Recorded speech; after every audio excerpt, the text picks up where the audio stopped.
अच्छा जी, हमने कल ग्रेड 6 का पहला चैप्टर सेलुलर ऑर्गेनाइजेशन स्टार्ट किया था और मैंने आपको एसएलओ समझाए थे। एसएलओ हमारे निसाब में दिए होते हैं, करिकुलम के अंदर दिए होते हैं। इन एसएलओ को किताब लिखने वाला पढ़ता है और वो इसके मुताबिक किताब लिखता है। फिर जब एग्जामिनर पेपर बनाता है ना बोर्ड में, तो उसके सामने भी ये एसएलओ होते हैं किताब के साथ।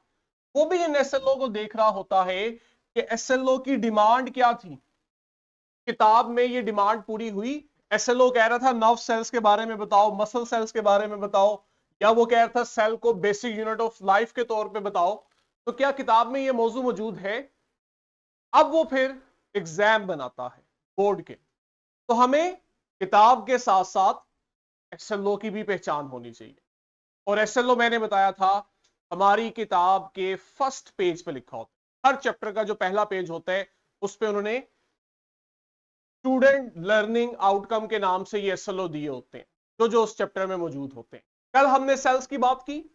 मैंने आपको बताया था कि जब हम शहद की मक्खी का छत्ता देखते हैं, हनीकॉम्ब को देखते हैं, तो हमें उसमें छोटे छोटे बॉक्सेस नजर आते हैं। ये वो बॉक्स होते हैं जिसमें शहद की मक्खी शहद को स्टोर करती है। इन्हें फिर हम नाम देते हैं सेल्स का। बॉक्स भी कहते हो, रूम भी कहते हो, सेल्स भी कहते हो।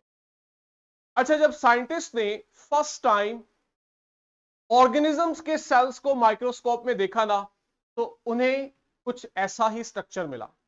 छोटे छोटे स्ट्रक्चर्स थे जो आपस में अरेंज हो रहे थे और अरेंज होके लिविंग ऑर्गेनिज्म का टिश्यू बना रहे थे, स्ट्रक्चर बना रहे थे। उन्होंने कहा कि ये तो बिल्कुल हनीकॉम्ब के सेल्स जैसे। यहां से फिर हमारे भी उन स्ट्रक्चर्स का नाम सेल पड़ गया। ठीक, कल मैंने आपको बताया कि सेल स्ट्रक्चरल और फंक्शनल यूनिट है लिविंग ऑर्गेनिज्म का, और एक नॉर्मल ह्यूमन में 50 से 60 ट्रिलियन सेल्स होते हैं, और ट्रिलियन बहुत बड़ी अमाउंट है। और 50 से 60 ट्रिलियन का मतलब तो बेतहाशा सेल्स। ठीक, फिर हमने सिमुलेशन से एनिमल और प्लांट सेल्स का कंपैरिजन भी किया। आज हमने विद इन सेल जो स्ट्रक्चर्स हैं उन्हें पढ़ना है कि सेल भी किसी चीज से बन के मिल के बना है। वो स्ट्रक्चर जो मिल के सेल बना रहे हैं उन्हें हम कहते हैं सेल के ऑर्गेनेल्स। बायो के अंदर हमारी प्रोनाउंसिएशन बड़ी अच्छी होनी चाहिए। ये जो हम देसी प्रोनाउंसिएशन करते हैं ना, ये अच्छी चीज नहीं है। ये ऑर्गेनेलीज नहीं है, इसे आप ऑर्गेनेल्स बोलते हैं। ठीक है, ऑर्गन से निकला है। जैसे हमारी बॉडी में ऑर्गन्स होते हैं, लिवर है, ब्रेन है, स्टमक है, किडनी है। ये ऑर्गन मिलते हैं तो आपकी बॉडी बनती है। ऐसे ही सेल के अंदर भी छोटे छोटे स्ट्रक्चर्स हैं, जो मिलते हैं तो सेल बनता है। बॉडी के स्ट्रक्चर्स को ऑर्गन कहते हैं, तो सेल के स्ट्रक्चर्स को हम ऑर्गेनेल्स बोलते हैं। इनमें से एक स्ट्रक्चर आपके पास सेल वॉल है। अच्छा, अब हम सेल को बाहर से पढ़ना शुरू करेंगे। जो चीज सबसे बाहर है हम पहले उसे पढ़ेंगे, और जो चीज अंदर है उसे हम बाद में पढ़ेंगे। अब जब आप प्लांट सेल को बाहर से देखते हो तो वहां सबसे बाहर सेल वॉल होती है। ठीक है, लेकिन सिर्फ प्लांट सेल्स नहीं, एल्गी, फंजाई और बैक्टीरिया, इनके सेल्स में भी सेल वॉल होती है। इसका मतलब कहां सेल वॉल नहीं है? सेल वॉल एनिमल सेल्स में नहीं है। और आपको पता है साइंस के अकॉर्डिंग ह्यूमंस भी एनिमल है। मजहब नहीं कहता, साइंस कहती है कि इंसान भी जानवर है। उर्दू में सही समझ आती है, एनिमल नहीं, जानवर है। तो हमारे भी सेल के बाहर सेल वॉल नहीं है। ठीक हो गया, बातें नहीं करनी बच्चों। इट मेक्स आउटर कवरिंग, चूंकि सबसे बाहर है तो सबसे बाहर की कवर ये बनाती है। हाँ, जब आप प्लांट सेल्स को पढ़ रहे होते हो तो आप कहते हो प्लांट्स की जो सेल वॉल है वो एक कंपाउंड की बनी है जिसका नाम सेलुलोज है। ये आपका एमसीक्यूज होता है, जिसे आपने एमसीक्यूज के लिए याद रखना है कि एग्जामिनर आपसे पूछ सकता है कि प्लांट्स में सेल वॉल किस कंपाउंड की बनी है, तो वो सेल वॉल है। सेल वॉल सख्त होती है, रिजिड होती है, इसलिए हम देखते हैं कि ये सेल को सपोर्ट करती है। कैसे सपोर्ट करती है? उसकी शेप मेंटेन करती है। कल अगर याद हो हमने सिमुलेशन में भी देखा था, प्लांट सेल की एक प्रॉपर शेप थी, रेक्टेंगुलर शेप में था, जबकि एनिमल सेल बेतरतीब होता है, इसकी कोई फिक्स शेप नहीं होती। उसकी वजह ही ये थी कि प्लांट सेल के बाहर एक रिजिड सेल वॉल है, एनिमल सेल के बाहर चूंकि रिजिड सेल वॉल नहीं है, इसलिए इसकी शेप में फ्लक्चुएशन आती है, जबकि प्लांट सेल की शेप मेंटेन रहती है, जैसे यहां भी देखो। अच्छा, जब हम एनिमल सेल को देखते हैं तो एनिमल सेल में सबसे बाहर की तरफ जो कवरिंग है वो सेल मेम्ब्रेन की है, क्योंकि इनमें सेल वॉल नहीं होती। लेकिन आप प्लांट सेल को देखोगे तो आप कहोगे सबसे बाहर सेल वॉल है, सेल वॉल से अंदर सेल मेम्ब्रेन है दोनों जगह। सेल मेम्ब्रेन एनिमल और प्लांट सेल्स दोनों के पास है। हाँ, एनिमल में हम कहते हैं ये सबसे बाहर होती है। Very important terminology, cell membrane को हम कहते हैं ये पार्शियली परमिएबल होती है। किसी को इस लफ्ज का मतलब पता है? What is partially permeable? Permeable का मतलब पता है? ये एक सिंपल इंग्लिश की वोकैब का वर्ड है, नहीं आइडिया? पार्शियली का तो सबको पता है, जुजवी। परमिएबल कहते हैं जहां से चीजें मूव कर सके, ठीक है, जहां से चीजें मूव कर सके। अब सेल मेम्ब्रेन पार्शियली परमिएबल है, मतलब कुछ चीजें सेल मेम्ब्रेन से मूव कर जाती हैं और कुछ चीजें सेल मेम्ब्रेन से मूव नहीं कर पाती। या और आसान अगर मैं कहूं, सेल मेम्ब्रेन कुछ चीजों को मूव करने देती है और कुछ चीजों को मूव नहीं करने देती। इसका मतलब ये हुआ ये पार्शियली यानी सिलेक्टिवली परमिएबल है। सेल वॉल जो इससे पीछे हमने पढ़ी, इसे हम कहते हैं कि फ्रीली परमिएबल है, मतलब ये हर चीज को गुजरने देती है। जो भी चीज है वो सेल वॉल से गुजर जाती है, लेकिन सेल मेम्ब्रेन में ऐसा नहीं होता। ये पार्शली परमिएबल है, कुछ चीज इसमें से गुजरेगी कुछ नहीं गुजरेगी। हम इसे एक और नाम भी देते हैं, प्लाज्मा मेम्ब्रेन। इसका काम क्या है? सेल मेम्ब्रेन का काम सेल के अंदर जो चीजें हैं उन्हें बाहर मौजूद चीजों से अलग करना है, ठीक है। फॉर एग्जाम्पल, यूं हमारे पास सेल है, इसका न्यूक्लियस है और यहां इसके डिफरेंट ऑर्गेनल्स हैं। अब जो भी चीज सेल के अंदर है, क्या चीज उसे बाहर चीजों से अलग करती है? वो इसकी सेल मेम्ब्रेन है। सेल मेम्ब्रेन बाउंड्री है। जैसे मैं एग्जांपल देता हूं कि आपके पास ये क्लासरूम है, एक इसके साथ क्लासरूम है। ये जो दो क्लासरूम है ये इसलिए एग्जिस्ट करते हैं क्योंकि इनके दरमियान एक बाउंड्री है, एक दीवार है। ये दीवार इन दो रूम्स को अलग करती है। अगर आप ये दीवार, ये बाउंड्री रिमूव कर दोगे तो अब आप ये नहीं कहोगे कि आपके पास दो क्लासरूम है, अब आप कहोगे एक ही बड़ा क्लासरूम है। तो चीजों को बाउंड्री सेपरेट करती है। सेल को भी जो चीज सेपरेट करती है, उसे वजूद देती है, वो उसकी बाउंड्री होती है। और हमने कहा कि एनिमल सेल में सबसे बाहर सेल मेम्ब्रेन है, तो सेल मेम्ब्रेन एनिमल सेल की बाउंड्री है। ये क्या कर रही है? सेल के अंदर मौजूद चीजों को बाहर की चीजों से अलग करती है। इसकी बुनियाद पे हम कहते हैं कि जो चीज अंदर है वो सेल है और जो चीज बाहर है वो सेल का हिस्सा नहीं है, ठीक है। प्लांट सेल में जब हम कहते हैं तो मैं आपको बता चुका हूं, ये सेल वॉल की इनर साइड पे होती है। सबसे बाहर सेल वॉल है, सेल वॉल से अंदर की तरफ ये देखो ब्लू वाला पार्ट सेल वॉल है और अंदर की तरफ जो ग्रीन वाला पार्ट सेल वॉल है और अंदर की तरफ जो ब्लू पार्ट है ये सेल मेम्ब्रेन है। बनी किसकी हुई है? दो बड़ी चीजों की बनी हुई है, लिपिड्स और प्रोटीन। और भी चीजें होती हैं लेकिन वो चीजें हम ग्रेड 9 में पढ़ते हैं। अब देखो ग्रेड 6 में आपको सिर्फ इंट्रोडक्शन दिया जा रहा है टॉपिक का, तो चीजों को आसान रखा जा रहा है। कुछ का नाम बता दिया कि लिपिड्स और प्रोटीन बनाते हैं। अब लिपिड्स और प्रोटीन्स के आपको डिटेल नहीं पता होगी कि केमिकली ये क्या होते हैं, लेकिन आप ग्रेड 9 में इन्हें केमिकली पढ़ोगे कि लिपिड किस चीज का नाम है, प्रोटीन किस चीज का नाम है, और इसी के साथ आप देखोगे कुछ और भी कंपाउंड्स हैं। अब मैं आपको सिमुलेशन से सेल मेम्ब्रेन बताता हूं। अब देखो हमारे पास ग्रेड 6 में ना बस ये एक डायग्राम है किताब के अंदर, जिसको आप देख के अंदाजा लगा सकते हो कि सेल मेम्ब्रेन क्या चीज है। लेकिन अब आप सिमुलेशन से देखोगे तो आपको रियलाइज होगा कि सिमुलेशन आपके कंसेप्ट्स को कितना इंप्रूव कर देती है। हमारे पास कर लो प्लांट और एनिमल सेल्स की यहां सिमुलेशन है, कल हमने देखी थी। आज हमने उनके स्ट्रक्चर्स को डिटेल से पढ़ना है। ठीक है, अब ये सिमुलेशन कल हम स्टार्ट में देख चुके हैं।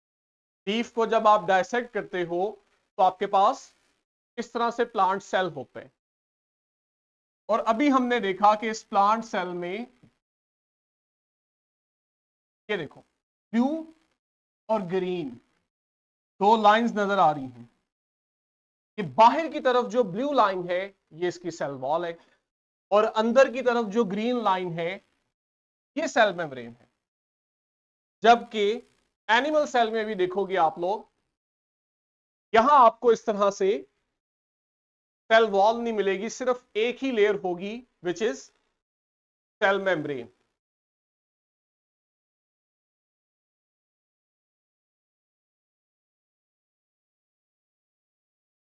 यहां से देखो कि बाउंड्री को देखो, सिर्फ एक ही लेयर हमें मिल रही है।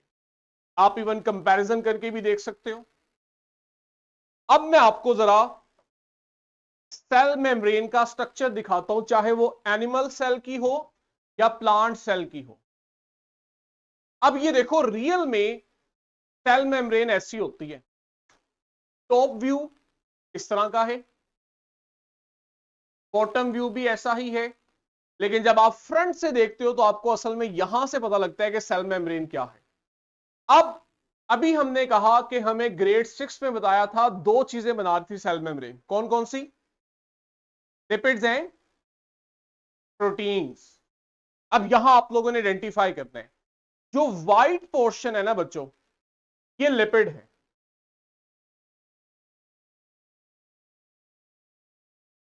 जबकि ब्लू पोर्शन यहां पे प्रोटीन है।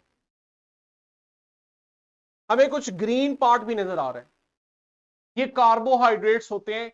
ग्रेड 9 में आप लोग पढ़ोगे, ग्रेड 6 में आपको नहीं बताया जाता।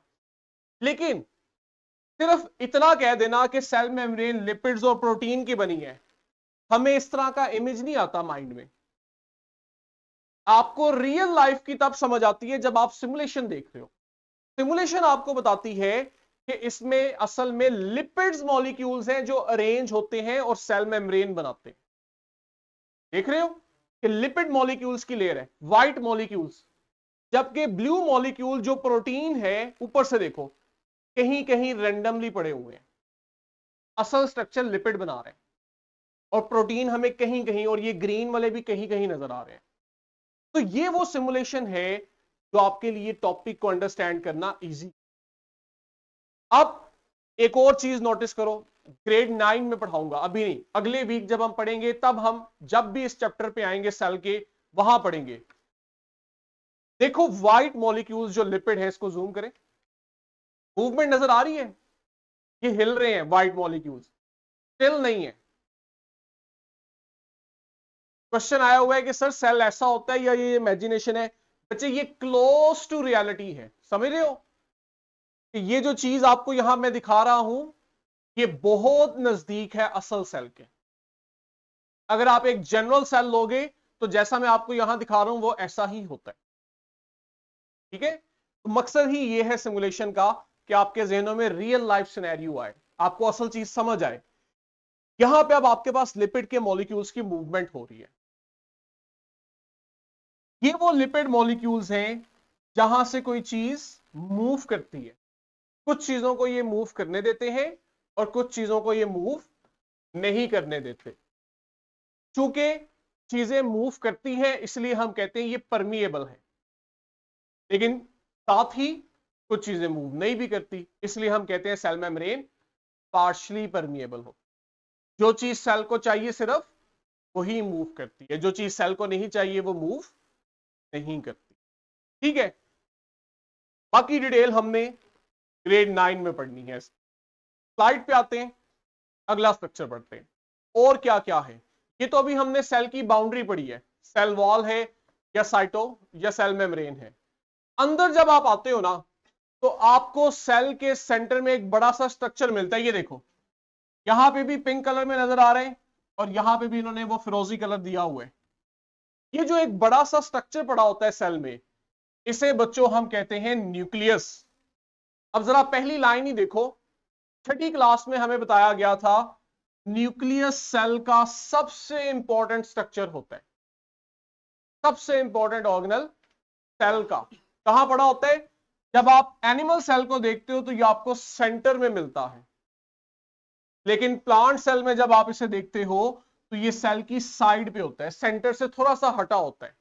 और उसकी वजह क्या है, प्लांट सेल के पास एक बड़ा सा वैक्यूल होता है। ये वैक्यूल क्या करता है, ये देखो, एक बड़ा सा वैक्यूल न्यूक्लियस को सेंटर से थोड़ा पुश कर देता है, जिसकी वजह से आपको यहां पे ये सेंटर में नहीं मिलता। जबकि एनिमल सेल में हम देखते हैं वहां हमें ये बिल्कुल इस तरह सेंटर में मिलता है। प्लांट सेल में ये सेंटर से थोड़ा साइड पे गया होता है। कहते हैं ये सेल का ब्रेन है, जैसे हमारी बॉडी का ब्रेन है। अगर आपका ब्रेन काम करेगा तो आप एक्टिव हो, आप लाइव हो, या आप जो भी कर रहे हो आपका ब्रेन करवा रहा है आपसे। ठीक है, सोचने समझने की सलाहियत ब्रेन में है, किडनी में, लिवर में नहीं है। तो जो काम हमारी बॉडी में ब्रेन करता है वही काम सेल में न्यूक्लियस करता है। यानी ये क्या करता है, ये सेल के तमाम फंक्शंस को कंट्रोल करता है। सेल जो भी कुछ कर रहे हैं न्यूक्लियस बता रहा है उसे। और दूसरा काम, जैसे सेल की मेम्ब्रेन होती है इसकी भी मेम्ब्रेन होती है, तभी तो ये एग्जिस्ट करता है। यहां पे अगर आप देखो, इसकी मेम्ब्रेन है तभी तो ये एक अलग से स्ट्रक्चर है, और आप इसकी मेम्ब्रेन को नाम देते हो न्यूक्लियर मेम्ब्रेन। अब आओ सिमुलेशन पे, जरा वही बात जो ग्रेड 6 में हमें बताई है हम इसे सिमुलेशन से देखते हैं। मैं जूम आउट कर रहा हूं, ये वो आपका बच्चों प्लांट सेल है और यहां आपको सेंटर में मिल रहा है न्यूक्लियस। जब आप इसको जूम करके देख रहे हो तो ये देखो, हमें इसकी मेम्ब्रेन नजर आ रही है। कितनी मेम्ब्रेन है इसमें, देख के बताओ, सिमुलेशन देख के बताओ कि न्यूक्लियस की जो मेम्ब्रेन है ये इसकी एक लेयर है, ये दो लेयर है। दो लेयर्स हैं, यहां ऊपर से देखो, एक ये है और एक ये है, और नीचे अगर आप डायसेक्ट की हुई देखो तो ये इस तरह से आपको दो लेयर्स मिल रही हैं। यानी कि दो मेम्ब्रेन्स हैं जो न्यूक्लियस को कवर करती है। इन्हें मिला के आप कहते हो न्यूक्लियस की मेम्ब्रेन, यानी न्यूक्लियर मेम्ब्रेन। एक और इंटरेस्टिंग चीज देखो, सिमुलेशन से हमें यह फायदा होता है, क्या आपको नजर आ रहा है कुछ जगहों पे खाली स्पेस भी है, ओपनिंग है। जैसे यहां पे देखो, ये ओपनिंग दिखाई हुई है। जैसे सेल की मेम्ब्रेन डिसाइड करती है क्या चीज सेल में आएगी, सेल से जाएगी, इसी तरह न्यूक्लियस की जो मेम्ब्रेन है ये डिसाइड कर रही है क्या चीज न्यूक्लियस में आ रहा है और क्या चीज न्यूक्लियस से बाहर जा रही है। अब चूंकि चीजों ने न्यूक्लियस में एंटर भी होना है और न्यूक्लियस से बाहर भी जाना है, तो हम देखते हैं हमें इस मेम्ब्रेन में कहीं कहीं ओपनिंग्स मिलती हैं। ये जो ओपनिंग्स होती हैं इन्हें हम कहते हैं न्यूक्लियस के ये पोर्स हैं, न्यूक्लियर पोर्स। अब जरा यहां से देखो, आपको यहां से अच्छा आइडिया होगा। ये देखो, मैं सेल मेम्ब्रेन पे फोकस करने लगा, ये है न्यूक्लियस की सेल मेम्ब्रेन। पहले तो ये देखो, नजर आ रहे हैं दो लेयर्स हैं, दो मेम्ब्रेन्स हैं, एक बाहर की तरफ है और एक अंदर की तरफ है। और फिर ये देखो, ये वो ओपनिंग्स हैं। अब यहां से आपको आइडिया नहीं होगा कि ये ओपनिंग है, इस तरह से देखो, ये देखो टॉप व्यू से। अब आपको रियलाइज हो रहा है कि ये खाली जगह है, ये पोर है। पोर का मतलब होता है सुराख, होल। यहां से चीजें मूव करती है। जिस चीज ने न्यूक्लियस के अंदर आना है, बाहर जाना है, वो इस पोर से जाता है। तो ये न्यूक्लियस की मेम्ब्रेन है जो कि डबल लेयर है, और इसमें हम देखते हैं कुछ जगहों पे हमें स्पोर्स मिलते हैं। अच्छा, अभी हमने बात की न्यूक्लियस सेल को कंट्रोल करता है। जरा यहां पे देखो, एक लेबलिंग नजर आ रही है व्हाइट पोर्शन की, स्क्रीन पे शायद इतना अच्छे से शो नहीं हो रहा, यूं देखो क्रोमेटिन लिखा हुआ है। ये जो व्हाइट पोर्शन है, यहां पे कुछ पड़ा हुआ है जिसे हम क्रोमेटिन कह देते हैं। यहां क्या पड़ा होता है? यहां डीएनए पड़ा होता है। डीएनए का वर्ड सुना हुआ है, 7-8 में सुना हुआ है हम लोगों ने। जब आप कहते हो ना न्यूक्लियस सेल को कंट्रोल करता है, अब ये बड़ा इंपॉर्टेंट कंसेप्ट है। जब हम कहते हैं न्यूक्लियस सेल को कंट्रोल करता है, तो असल में न्यूक्लियस के अंदर ये डीएनए है, ये सेल को कंट्रोल करता है। क्योंकि डीएनए न्यूक्लियस में पड़ा हुआ है, इसलिए हम ग्रेड 6 में बच्चे को कहते हैं न्यूक्लियस कंट्रोल करता है। लेकिन जब आप ग्रेड 9 में आते हो, तो तब आपको पता लगता है कि असल में न्यूक्लियस के अंदर भी डीएनए है। अब डीएनए क्या चीज है, आओ देख लेते हैं। डीएनए आपके पास एक धागा है, ये देखो धागे की तरह का एक स्ट्रक्चर है, थ्रेड लाइक स्ट्रक्चर है, लेकिन ये बहुत बड़ा होता है साइज। पड़ा कहां हुआ है? अब एक चीज आपने अंडरस्टैंड करनी है, मैंने बताया डीएनए पड़ा है न्यूक्लियस में, और न्यूक्लियस पड़ा हुआ है सेल में। अब सेल इतना छोटा है कि आप इसे देख ही नहीं सकते, आपको माइक्रोस्कोप यूज करना पड़ेगा। बिना माइक्रोस्कोप के आप सेल को नहीं देख सकते। तो इसका मतलब है सेल के अंदर जो न्यूक्लियस है वो और भी छोटा है। अब मजे की बात बताता हूं, इस न्यूक्लियस के पास पड़ा हुआ है डीएनए। सेल के अंदर न्यूक्लियस, न्यूक्लियस के अंदर डीएनए। सेल इतना छोटा है कि हमें नजर ही नहीं आता। खुद इमेजिन करो न्यूक्लियस कितना छोटा होगा। लेकिन जो अंदर पड़ा हुआ है डीएनए है ना, ये आपके पास बड़ा होता है। कितना बड़ा होता है? ये एक डीएनए 5 सेंटीमीटर या 2 इंचेस का होता है। कितना बड़ा? 2 इंच की चीज तो हमें नजर आती है, 2 इंच का कील रखा हो तो हमें नजर आता है। तो इतना बड़ा स्ट्रक्चर छोटे से सेल में कैसे आ जाता है? और मजे की बात बताऊं, ऐसे एक नहीं 46 डीएनए होते हैं सेल के पास। अब इन 46 डीएनए को आपस में मिलाना शुरू करो, और हर डीएनए 2 इंच का है। तो 46 डीएनए को जब आप मिलाओ तो कितने इंच का बनेगा? एक डीएनए 2 इंच का है, तो 46 डीएनए कितने इंच के होंगे? डबल कर दो ना, 92 इंच के। 92 इंच कितना होता है पता है? 1 फुट में 12 इंच होते हैं। तो 92 इंच कितने फीट होता है? कौन बताएगा? मैथ के स्टूडेंट हो, 12 से डिवाइड कर दो। 1 फीट में 12 इंच है, तो 92 को 12 से डिवाइड करो, कितने बनते हैं?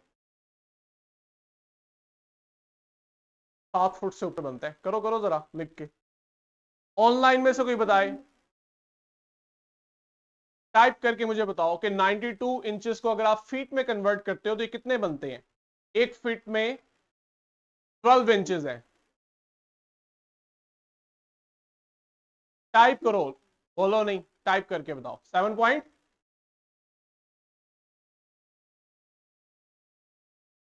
ले 7 से ऊपर, तकरीबन 8 फीट के करीब। हाँ जी, आंसर आ गया, 7.6 फुट। अब मैं 6 फुट का भी नहीं हूं, मैं नजर आ रहा हूं। तो डीएनए जो 7.6 फुट का है, वो इस छोटे से सेल में कैसे आ जाता है? तो स्कीम लड़ानी पड़ेगी। एग्जाम्पल लेते हैं, लड़कों को ज्यादा अच्छी समझ आएगी, लड़कियों के लिए एग्जाम्पल और है। चरखी देखते हो, पिन्ना देखते हो, या घर के अंदर धागा होता है, नलकी होती है, इतनी सी नलकी होती है, लेकिन उसके धागे को अगर खींचना शुरू करो तो वो शायद आपकी पूरी गली में फैल जाए। लेकिन वो रोल हो जाता है। आप एक गत्ता लेते हो और उसके ऊपर अपने धागे को रोल करते हो, और आप देखते हो वही धागा जो पूरी गली में फैला होता है वो इतनी सी नलकी पे आ जाता है। इसी तरह आपके पास चरखी के ऊपर लंबी सी डोर होती है, लेकिन वो इतनी सी चरखी पे आई होती है। यही काम अल्लाह ताला ने यहां भी किया है। बड़ा सा डीएनए है 7.6 फुट के, एक एक जो है वो 2 इंच का है हर डीएनए। तो अल्लाह ताला ने फिर ये किया कि इसको छोटे से सेल में फिट करने के लिए चरखी की तरह ना यहां पे कुछ स्ट्रक्चर रख दिए। ये देखो, ये वो आया पिन्ना, तो ये डीएनए फिर इसके अराउंड रैप करता है, और ऐसी एक नहीं होती, बहुत सारी होती हैं। ये देखो, तो आप डीएनए को करते हो रैप, ताकि वो बड़ा सा डीएनए छोटी सी जगह पे आ जाता है। ये देखो, ये वो स्ट्रक्चर है जिसको आप कहते हो क्रोमेटिन, जिसके पास डीएनए है। और आप ये देखो, इसको आप मजीद रैप करते जाते हो, और ये इस तरह से ये व्हाइट पोर्शन देखो, कि आपको आपका डीएनए न्यूक्लियस में नजर आता है, बड़ा सा डीएनए। लेकिन जब आपने उसको रैप किया, उसका साइज इतना छोटा हो गया कि अब वो उस छोटे से सेल के छोटे से न्यूक्लियस में पड़ा हुआ है, जो हम देख भी नहीं सकते। ये अल्लाह ताला की एक बेहतरीन कुदरत है। ठीक है, अब आते हैं स्लाइड पे, किसी और स्ट्रक्चर को देखते हैं। स्लाइड पे आओ।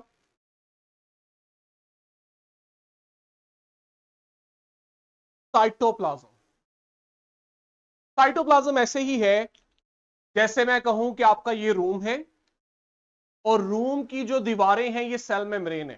समझते हो, हमारा जो रूम है ये सेल है, और इसकी जो कवरिंग है सेल की दीवारें जो है वो इसकी मेम्ब्रेन है, यानी सेल मेम्ब्रेन। आप जैसे ही रूम के एंटर हुए हो, तो आपको यहां डिफरेंट चीजें मिल रही हैं, चेयर्स है, कैमरा है, लैपटॉप है, कंप्यूटर है, आप खुद हो। लेकिन असल में यहां पे खाली स्पेस है, सब चीजें उस स्पेस पे पड़ी हुई हैं। ये बात समझ आती है कि जब आप रूम में एंटर होते हो तो आपको एक स्पेस मिलती है, हर चीज इस स्पेस के अंदर है।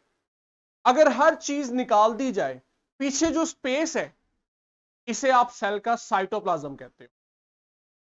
ठीक है, तो ये सेल में जब हम एंटर होते हैं, तो आपके पास सेल का ये जो पोर्शन है, खाली पोर्शन, इसे हम कहते हैं सेल का साइटोप्लाज्म। क्लियर है? तो देखो, 6 में हमें बताया था कि साइटोप्लाज्म क्या है। ये सेल का वो कंटेंट है जिसको सेल मेम्ब्रेन कवर करती है, यानी सेल का वो हिस्सा जिसे सेल मेम्ब्रेन ने कवर किया हुआ है। आसान अल्फाज में, सेल मेम्ब्रेन के अंदर जो कुछ भी है, जैसे इस दीवार के अंदर जो कुछ भी है वो इस कमरे का हिस्सा है, ऐसे ही सेल मेम्ब्रेन के अंदर जो कुछ भी है वो साइटोप्लाज्म है। अब ये खाली स्पेस नहीं होती, ये बात समझनी है कि आपके पास मटेरियल होता है। कैसा मटेरियल है? Semi viscous. विस्कस क्या होता है, कौन बताएगा मुझे?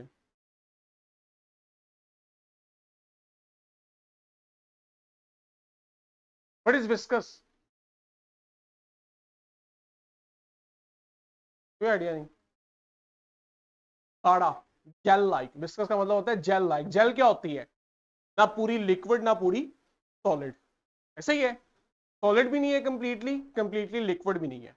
तो जेल लाइक मटेरियल को साइटोप्लाज्म कहते हैं, और इसी को हम कहते हैं ये सेमी विस्कस, यानी कि बहुत ज्यादा गाढ़ा नहीं होता लेकिन प्रॉपर लिक्विड भी नहीं होता पानी की तरह। तो ये सेमी विस्कस मटेरियल है। बना किस चीज का हुआ है? साइटोप्लाज्म में हम देखते हैं हमें पानी मिलता है, सॉल्ट्स मिलते हैं, प्रोटीन्स मिलती हैं, और डिफरेंट कंपोनेंट्स मिलते हैं। इसका काम क्या है? कहते हैं अब सेल में जो कुछ भी हो रहा है, हम कहते हैं वो साइटोप्लाज्म में हो रहा है। इसकी एग्जांपल समझो, हमारा रूम एक सेल है, और इसके अंदर जो कुछ भी है, मैं कह रहा हूं वो साइटोप्लाज्म है। अब एक बच्चा केमिस्ट्री पढ़ रहा है, एक बायो पढ़ रहा है, यहां पे एक कंप्यूटर को मॉनिटर कर रहा है। अब ये लोग अलग अलग अपना काम कर रहे हैं, लेकिन मैं ये भी तो कह रहा हूं ये सब काम सेल में हो रहे हैं, ये सब काम इस रूम में हो रहे हैं। इसी तरह सेल के अंदर चूंकि साइटोप्लाज्म है, तो साइटोप्लाज्म में जो कुछ भी हो रहा है आप कहते हो वो काम साइटोप्लाज्म करवा रहा हूं। ठीक है, तो सेल के सारे फंक्शन साइटोप्लाज्म में हो रहे हो। ठीक, इसके अलावा सेल के अंदर जितने भी ऑर्गेनल्स हैं जो हम पढ़ रहे हैं, न्यूक्लियस पढ़ा, न्यूक्लियस कहां पे है? साइटोप्लाज्म में पड़ा हुआ। ठीक है, जैसे इस रूम में एक चेयर पड़ी हुई है, चेयर कहां पड़ी है? रूम की स्पेस पे पड़ी हुई। इसी तरह न्यूक्लियस और बाकी स्ट्रक्चर कहां पड़े होते हैं? सेल के साइटोप्लाज्म में पड़े होते हैं। और इनमें से कुछ ऐसे होते हैं जो फ्लोट करते हैं, मतलब वो एक जगह फिक्स नहीं होते, मूव करते रहते हैं। जैसे आप में से अगर मैं कहूं कुछ बच्चे मेरे लेक्चर में आगे हैं, अगले लेक्चर में वो पीछे चले जाएंगे, पीछे वाले आगे आ जाएंगे, तो आप फिक्स नहीं हो। इसी तरह सेल के अंदर जब आप देखते हो तो इसके स्ट्रक्चर आपको एक जगह फिक्स नजर नहीं आते बल्कि मूव करते रहते हैं। अच्छा जी, आगे हमारे पास क्लोरोप्लास्ट है और कुछ स्ट्रक्चर्स हैं, इन्हें हम जरा कल देखते हैं। सिमुलेशन पे आओ, इसको क्लोज करें यहां पे। आगे आपकी ब्रेक भी है, ब्रेक के बाद फिर हमारे बाकी लेक्चर्स भी हैं, कोई बात नहीं, मैनेज इट। अब हमने कल कुछ स्ट्रक्चर्स पढ़ने हैं जी, जिनमें से एक है क्लोरोप्लास्ट। क्लोरोप्लास्ट का हमें पता है ग्रीन कलर का होता है, इसलिए हमें प्लांट ग्रीन नजर आता है। ठीक है, हम में नहीं है तो हम ग्रीन नजर नहीं आते। क्लोरोफिल असल में ग्रीन होता है, क्लोरोफिल ग्रीन होता है तो क्लोरोप्लास्ट ग्रीन होता है, क्लोरोप्लास्ट ग्रीन होता है तो प्लांट ग्रीन होता है। हम में नहीं है। अवातार मूवी किसने देखी हुई है? किसी ने मूवी देखी हुई है अवातार? ब्लू कलर के इंसान दिखाए हुए हैं उसमें, इसका क्या मतलब है? उनमें कोई ब्लू पिगमेंट होता होगा। पौधे ग्रीन है क्योंकि इनमें ग्रीन पिगमेंट है। जिसमें पिगमेंट है उसे आप कहते हो क्लोरोप्लास्ट। इसी तरह माइटोकॉन्ड्रिया है, ये पावर हाउस होता है सेल का। जैसे आपके घरों में जनरेटर लगा होता है, यूपीएस लगा होता है जो आपको इलेक्ट्रिसिटी देता है, पावर देता है, ऐसे ही सेल का भी जनरेटर है, इसे हम कहते हैं माइटोकॉन्ड्रिया। ये सेल को एनर्जी दे, पावर देता है, इसलिए हम इसको पावर हाउस भी कहते हैं। ठीक है, डिफरेंट स्ट्रक्चर्स हैं, वन बाय वन हम इन्हें देखेंगे। ग्रेड 6 में कितना बताया हुआ है, जब 9th की बारी आएगी तब हम इन्हें और डिटेल से। जैसे आपकी बॉडी के डिफरेंट स्ट्रक्चर्स डिफरेंट काम करते हैं। ब्रेन का काम कुछ और है, स्टमक का काम कुछ और है, किडनी का काम कुछ और है। हर स्ट्रक्चर अलग अलग काम करता है, तभी आप जिंदा रहते हो। आपको तो सारे काम चाहिए ना, आपको फूड डाइजेस्ट करने के लिए स्टमक भी चाहिए, सोचने के लिए ब्रेन भी चाहिए, वेस्ट रिमूव करने के लिए किडनी भी चाहिए। हर स्ट्रक्चर काम करेगा तभी मैं सर्वाइव, आप सर्वाइव करोगे। ऐसे ही सेल के अंदर भी ये स्ट्रक्चर, हर स्ट्रक्चर अलग अलग काम करता है। एक फूड बना के दे रहा है, दूसरा एनर्जी बना के दे रहा है, तीसरे का काम जैसे सेल मेम्ब्रेन है ट्रांसपोर्ट करना है। हर स्ट्रक्चर अपना अपना काम करेगा, तभी हम कहेंगे सेल सरवाइव करता है। स्लाइड पे कल इंशाल्लाह हमने इस टॉपिक को कवर करना है और फिर इससे आगे अगला टॉपिक स्टार्ट करेंगे ग्रेड 6 में। किसी का कोई क्वेश्चन है यहां तक? अदरवाइज हम क्लास को क्लोज करते हैं।